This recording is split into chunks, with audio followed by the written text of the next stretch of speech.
بسم اللہ الرحمن الرحیم۔ تمام دوستوں کو السلام علیکم۔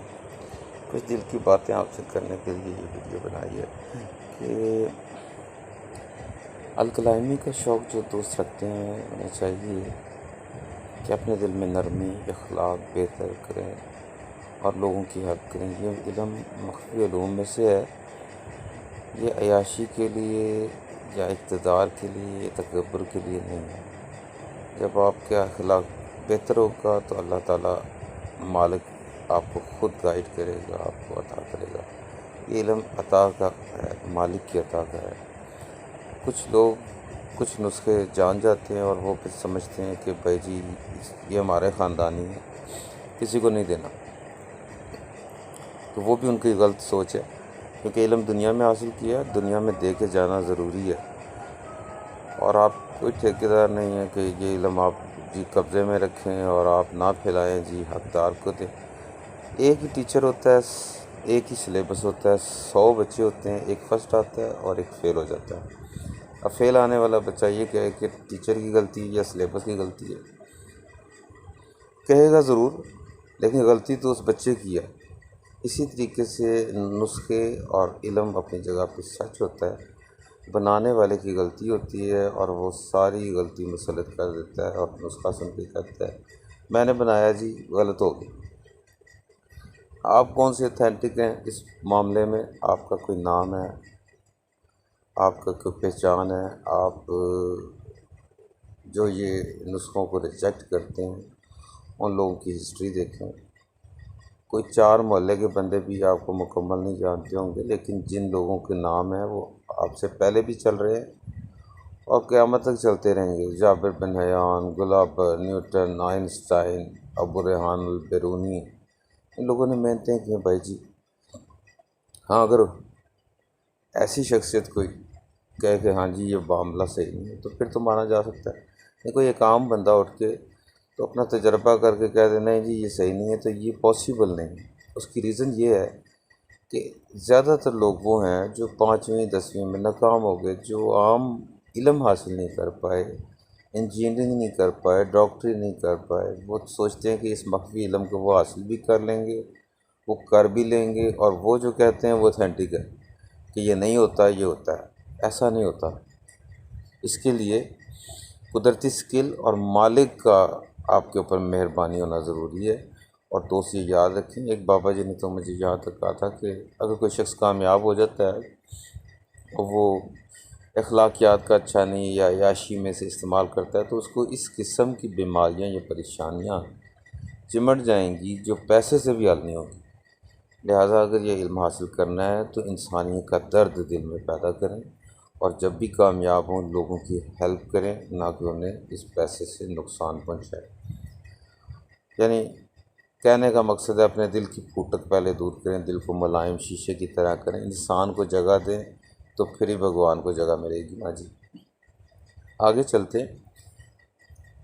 اس علم کو حاصل کرنے کے لیے کیمیا، کیمسٹری ایک ہی چیز ہے، لوگ سمجھتے ہیں الگ الگ ہے۔ اگر آج پانی کو واٹر انگلش میں کہتے ہیں تو پانی پانی رہنا نا بھائی، جو سی مرضی لینگویج استعمال کر لیجیے۔ تو الکیمیا عربی سے جس وقت یورپ میں آتا ہے تو الکلائمی بن جاتا ہے۔ دس از ناٹ پرابلم۔ تو یہ لینگویج کی پرابلم ہے اور کوئی نہیں، یہ پرانا وہی ہے، علم وہی ہوتا ہے، صرف اس میں آگے ایجادات ہوتی ہیں، ڈسکوریز ہوتی ہیں، نیا سے نیا آپ کو پتہ چلتا جاتا ہے۔ اب یہ آپ کو اس کا علم ہونا ضروری ہے، کیمیکلز کا۔ مثال کے طور پہ پھوٹک ہو گئی تو پھوٹک دھات کو صحیح کرنے کے لیے کئی طریقے ہیں۔ اس میں یہ ہے کہ کلمی شورا جو ہے اس میں نمک کا تیزاب اڑا کے اسے رکھ لیں، تو وہ آپ تھوڑا تھوڑا ڈالیں گے، پھوٹک 3-4 کٹھالیاں چینج کرنے میں دور ہو جائے گی۔ پھوٹک والی میٹل کو پگھلا کے نوشادر اور کاسٹک پتری کے پانی میں اس کو بجھاوے دیں، پھوٹک دور ہو جائے گی۔ پھوٹک والی کے اوپر آپ ہراول جو سی ہے وہ میٹھے سوڈے اور کوڈیوں کے چونے کے ساتھ مکس کر کے تو وہ ماریں تو پھوٹک دور ہو جائے گی۔ لیکن آپ کو پتہ ہونا چاہیے کہ پھوٹک ہے کس وجہ سے۔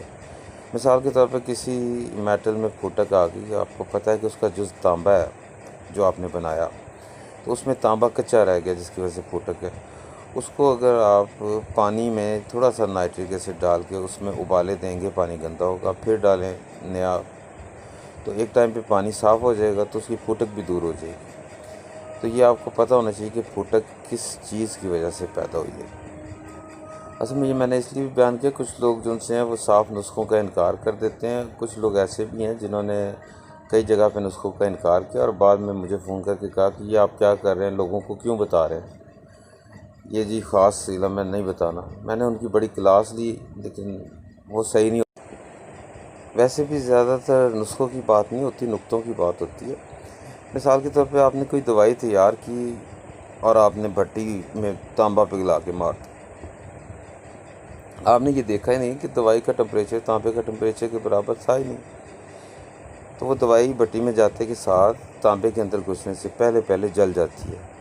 اس کو طرح کرنے کے لیے بہتر ہے کہ آپ تانبے کے اوپر پہلے سے طرح کریں، ہلکی آگ دیں تاکہ وہ جذب ہو جائے، پھر اس کے بعد تانبے کو بھٹی میں ڈال کے پگھلائیں۔ اسی طرح سے جزیات کو یاد رکھیں کہ اس میں جز ہیں کیمیا میں گندھک، پارا، نوشادر اور جسم، ٹھیک ہے جی۔ اس کے بغیر یہ کام نہیں ہوتا۔ روح، جسد، نفس اور ری جسے کہتے ہیں، جب یہ چاروں چیزیں نسخے میں مکمل ہوں گی تو آپ کا کام بن جائے گا۔ اور اس میں سب سے بہترین جو پوائنٹ والی بات ہے وہ آگ کی ہے۔ آگ کا آپ کو بہت دھیان رکھنا پڑتا ہے۔ مثال کے طور پہ لکھنے والا 5 کلو آگ لکھتا ہے اوپلوں کی، آپ جون میں دیں گے تو اس آگ کی ڈینسٹی کچھ اور ہوگی، نومبر دسمبر میں دیں گے تو اس آگ کی ڈینسٹی کچھ اور ہوگی۔ یہی 5 کلو کی آگ جو سی ہے عام مٹی والی جگہ پہ گڑھا کھود کے اگر آپ دیں گے، گڑھا گیلا ہوگا تو کوئی اور اثرات ہوں گے، ڈینسٹی چینج ہو جائے گی، سوکھا ہوگا تو کچھ اور۔ پتھریلی جگہ پہ 5 کلو کی آگ، اس کا رزلٹ کچھ اور آئے گا۔ اس لیے یہ آپ نے خود آبزرو کرنا ہے کہ آپ کون سے علاقے میں رہتے ہیں اور اس آگ کی ڈینسٹی کتنی ہونی چاہیے جس میں آپ کا کام بن جائے اور چیز خراب نہ ہو۔ آگ کا بہت خیال رکھنا ہے کیونکہ آگ ہی کو کنٹرول کرنے سے آپ اس علم کے اوپر دسترس حاصل کر سکتے ہیں۔ دوسرا، کوانٹٹی معیار کو برقرار رکھتی ہے، اور اگر آپ نے اکسیر بنانی ہے تو پھر اوزان کا خیال رکھنا بہت ضروری ہے۔ مشرق کے حکمہ کے مطابق اس کا ہے 1 حصہ جسد، 3 حصے نفس اور 7 حصے روح۔ مغربی حکمہ کے اعتبار سے 1 حصہ جسد، 5 حصہ نفس اور 7 حصہ روح، ان کو مکس کر کے اکسیر بنتی ہے۔ اسی طریقے سے چھوٹے چھوٹے نقطے ہیں وہ آپ کو میں دیتا رہوں گا جس سے کامیابی ہوگی۔ ویڈیو کو لائک کریں، سبسکرائب کریں، بیل آئیکن کو کلک کریں اور شیئر کریں، لنک کمنٹس کریں، اور اپنا اور اپنے گرد و نواح کا سب کا دوستوں کا خیال رکھیے گا۔ خدا حافظ۔